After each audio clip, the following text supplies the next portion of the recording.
Hotep brothers and sisters, Black Powers, always giving honor to the Creator, giving honor to the ancestors, Chief of Staff, Brother Harris Abdul, my sister, my father, my in-laws, my subscribers, my viewers, my donors, my supporters, family members, and all of those that are fighting for the liberation and salvation within our black nation. Also, we want to give a Hotep and Black Power and send our condolences out to the Wright family, as well as my sister-in-law, Maldisa Ajimans, that she makes a smooth ascension and that she is allowed into the bosom of the ancestral realm, and that the ancestors embrace her, and that she continues to give us energy while journeying through the ancestral realm. And that our condolences go to my brother and my nephews. Today I want to talk about something that happened in Vegas last week. 3-year-old AALIYAH Cameron was murdered. Apparently, she was being watched by the mother's boyfriend, this nigga, DENAUGIO SCARLETT. I believe that's the correct pronunciation of this bastard's name. 21 years old. I'll just say Scarlett, because he's a piece of shit. To murder 3-year-old AALIYAH Cameron when he was supposed to be babysitting her. Apparently, when a young motherfucker babysits a child, it appears, especially in the mother's, his girlfriend's child, while she's at work. Apparently, this nigga is not doing shit. Excuse me. And you can look at him and see that his life doesn't consist of too much of nothing. And he is a piece of shit for murdering a baby. I have no respect for this motherfucker. There's no excuse. There's no rationalization or justification for what this piece of scum has inflicted on that baby. 3 years old.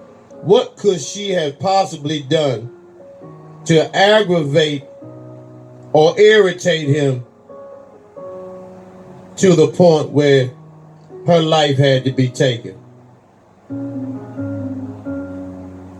And so we wish there's no life for him, and that not only he receives the maximum penalty in prison, that each minute of the hour that he's incarcerated and confined, that each minute is full of horrific torment and pain, mental as well as physical and emotional.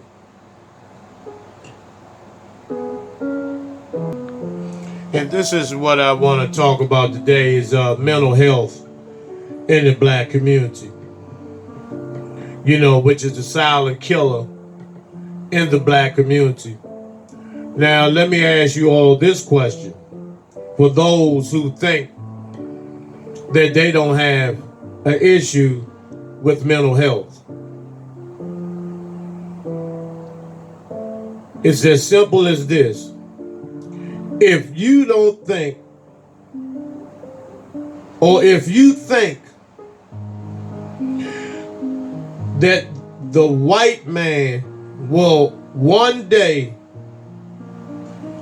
have a heart of compassion and give the black man and woman their just due, and will do whatever it took to live in peace and harmony. If you believe that, or if you think that, You have a mental health issue. If you think that police brutality against black men and women and police terrorism by white supremacist motherfucking Klan cops will stop one day and the white man will wake up and realize what he's done and will try to compensate the black man and woman for the damage and destruction and murder and chaos and carnage that he has created within the black race ever since he's laid eyes on the black man and woman. If you believe that, you are fucking crazy. You have a mental health issue. So we all qualify for some levels of mental health, whether it's through post-traumatic slave syndrome, which all of us have, because we still show traits of slavery, whether we show traits of being a house slave or a field slave, because this is what it has boiled down to in this country. You are either a house slave or a field slave. And let me explain the difference. The house slaves ensure that the field slaves don't run away, ensure that they take all the abuse from the slave master with a smile, all the rapings, tortures, and beatings. The house slave also reports anything that is not conducive to the growth and development of the system of physical chattel slavery to the oppressor. The field slave, on the other hand, will do anything to get his freedom, will kill anyone, whether the house slave or the master, or any of the master's children or personnel, to become free for his and her family. The field slaves take the most abuse based on complexion. See, most of these house slaves are lighter skinned. Those are the ones that have access to the food. But the heavily melanated house slaves are the most committed to the master because of the self-hatred that they have within themselves, that they wish they were the color of the oppressor. And so they do everything to act like they are the color of the oppressor to get the oppressor's approved stamp of approval. So that's the difference. I am a field slave. I am trying to do whatever I can to get off of the plantation, burn every crop down, and anyone that tries to stop me from destroying not only the master, but the entire system of physical chattel slavery and mental and emotional and spiritual slavery. See, a lot of you all, as we're talking now, a lot of you all, you collaborate with the enemy. You play like you're pro-black, but you're not. You're pro-anything.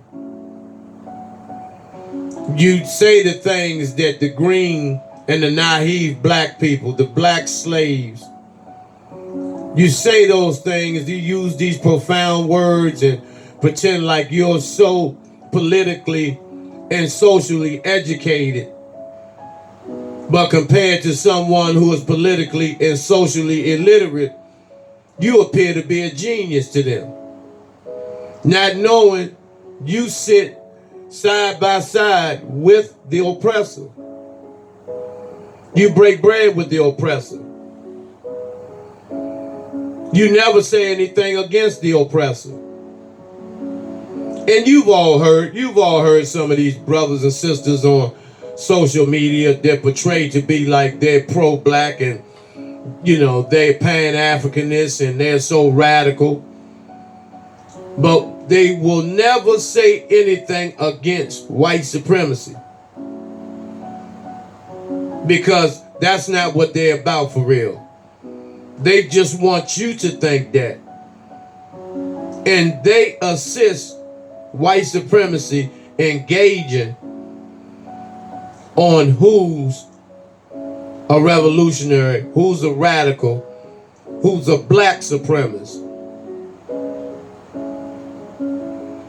And see, religions teach you to be passive, that you're wrong for hating the system of racism, white supremacy, and all its participants.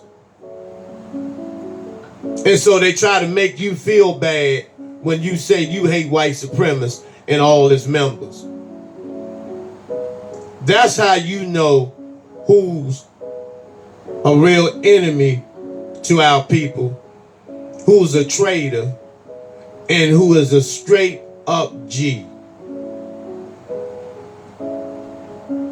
I'm for the liberation and salvation of my people by any fucking means necessary. I could care less what you feel. I could care less about that we all one and all of that bullshit. There's only one race and all of this compromising, weak ass punk shit that some of our people use to dilute the fire of freedom that exists within all of us. We will never be able to get our proper share unless we take it. And so you have to stop letting them feel like taking what's yours is wrong. When they take from us every day, they take our lives. Look at what happened in Virginia Beach.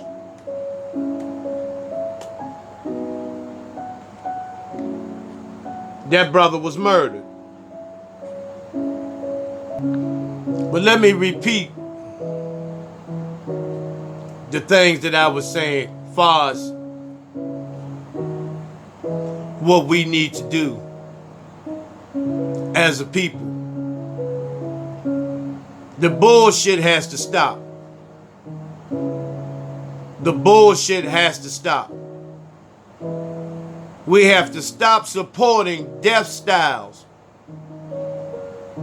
This LGBT crap, and those who are on social media who push this agenda, this death style, because it's not a lifestyle. Those are the people that get the most support, the most donations, the most views. Because pushing that death style does not create anything positive. A man and woman creates life. A man and man creates death. That's not a lifestyle, that's a death style. And anyone that supports that bullshit is all for the annihilation of black people across the planet. You are not for reproduction of black people. No reproduction will begin to be extinct. And the reason why these agendas are put in place, because the cracker is in extinction mode. Because in these predominantly white states, abortion is illegal. But in the hood, it is legal as ordering a goddamn sandwich from McDonald's.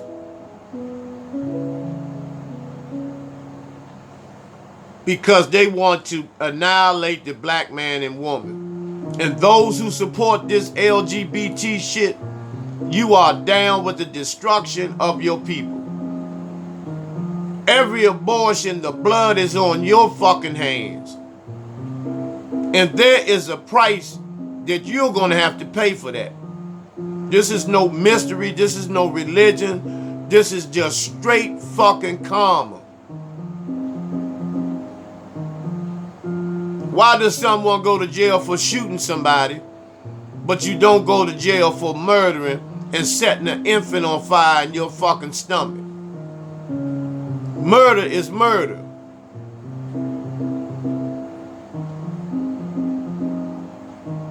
And this is what I'm telling you all.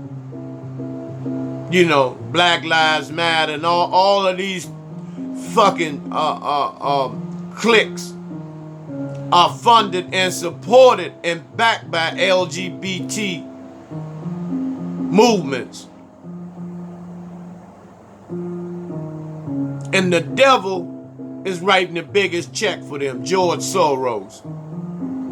As long as they talk about pushing that LGBT agenda, he will continue to write checks, because that is a process and a tool used for black life annihilation. And so, don't sit up and try to cram this shit down the throats of our babies. And we are allowing this shit to happen. And then when you speak on it, they try to make you ostracize you, saying you're homophobic and all these other motherfucking names, which I don't give a fuck. Call me what you want to call me. I'm totally against that shit. Everyone has family members that have crossed over into that death style. However, when you are out here pushing the agenda of it, that's a totally different motherfucking realm. Because you begin to be responsible for the deaths of our babies. When you have an influence and influencing our young queens to murder their children.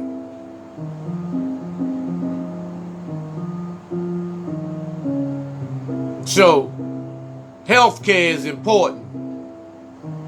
Like I explained to you all before, it's based on class. It's based on your status. And I'm not talking about no status about you being a white man and all this bullshit. I'm talking about your status as far as where you stand in economically. These crackers don't care nothing about that bullshit. When you are pulled over, status don't matter. We've seen that. If you got melanin, you are targeted for termination by these motherfucking white imperialistic Aryan goddamn cops. These pigs are out to kill niggas, because that's how they see us. You can pull out all the books you want, and you may get shot quicker pulling out a book, because they're going to swear it was a gun. So, we have to link arms and shake this mental illness. Shake off these shackles of mental illness. Believing that white America will one day have compassion and lock arms with the black man and give him his just due. That will never happen. That means that the cracker has to give everything up, because he's invented nothing. That's never going to happen. Even Dr. King said, my I Had a Dream speech was a fucking nightmare. Said that out his own mouth. Don't believe me. You don't have to believe what I say. Look it up. Watch it on YouTube. Because we don't believe each other anyway. When a brother or sister is out there dropping law You know, which his family doesn't even listen to him. They will listen to a cracker before they listen to their own husband, wife, daughter, son, mother, or father. Because the self-hatred that they have. They cannot accept someone that looks like them having supreme knowledge and wisdom. So they would rather believe the cracker, who they look at as God any motherfucking way. Just like the weather. Just like anything that this motherfucker says. So when a brother's out there dropping law, the first thing another nigga will say, where'd you get your information from? Where'd you get that from? Oh, I don't believe that. But how many of you, I'm talking about you niggas, not black people, how many of you niggas that are in that mindset, always questioning one another, or somebody that looks like you, how many of you have ever called the news station and asked the news journalists and reporters, where did they get their information from? Yeah, I know. Never. But you'll sit and knock your brother down to his lowest form. Because of your hatred, your jealousy, and envy. Just because you don't know it, you think that your brother's not supposed to know it. And I see that all the time. Even in my family. Like I tell you, I'm not going to portray that my family's the model family. All black families have levels of mental health. All black families have a level of dysfunction. Some higher than others. Some just higher than others. So brothers and sisters, I'm going to be coming back to you all with some more information. Please send your donations. They're greatly needed. It's time to, once again, to go back out here and give out some food, give out some clothing. I've got some, I've sent some people to drug treatment. We got a few people in programs now that are, getting the real, true therapeutic help that they need for these demons. Getting these demons off their back so they can get out here and be a part of the solution instead of the problem. But we always need your donations. We always need your help. And those who are faithful donors, I really, really appreciate you all. I really do. From the bottom of my heart, because you help out a great deal and you deserve a lot of credit. And so, till we see each other again, brothers and sisters, Hotep, Black Power.